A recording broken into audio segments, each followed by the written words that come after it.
വേനൽക്കാല പച്ചക്കറി കൃഷിയിൽ പൊന്നുവിളയിച്ച ഈശ്വരമംഗലം നെയ്തല്ലൂർ സ്വദേശി പ്രസാദ് അമ്പാട്ടുവളപ്പിലെ പച്ചക്കറി കൃഷിയുടെ വിളവെടുപ്പ് നടന്നു.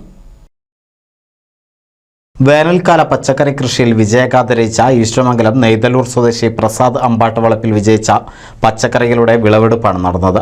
വർഷങ്ങളായി നടത്തിവരുന്ന വേനൽക്കാല പച്ചക്കറി കൃഷിയിൽ നിരവധി കായ്ഫലങ്ങളാണ് പ്രസാദും സഹായിയായ താഴ്ത്തേൽ ഭാസ്കരനും ചേർന്ന് കൃഷിയിൽ നിന്നും നേടിയത്. പച്ചക്കറി കൃഷിയിൽ സ്വയം പര്യാപ്തത കൈവരിക്കുമെന്ന ലക്ഷ്യത്തോടെയാണ് ഇവർ കൃഷി ഇറക്കിയത്. വിഷുവിന് വിഷരഹിത പച്ചക്കറി എന്ന പദ്ധതിയുടെ ഭാഗമായി പ്രാദേശിക തലത്തിലെ ചെറുതും വലുതുമായ കൃഷിക്കൂട്ടം പദ്ധതിയുടെ ഭാഗം കൂടിയായി പൊന്നാനി നഗരസഭയിലെ വാർഡ് 12 നെയ്തല്ലൂരിലെ കൃഷിക്കാരായ അമ്പാട്ടുവളപ്പിൽ പ്രസാദും ഭാസ്കരേട്ടനും അവരുടെ കൂട്ടുകാരും കൂടെ നടത്തുന്ന കൃഷിക്കൂട്ടത്തിലെ കണിവെള്ളരിയുടെ വിളവെടുപ്പാണ് ഇന്ന് സന്തോഷപ്രദമായ ഒരു അന്തരീക്ഷത്തിൽ ഇവിടെ നടന്നത്.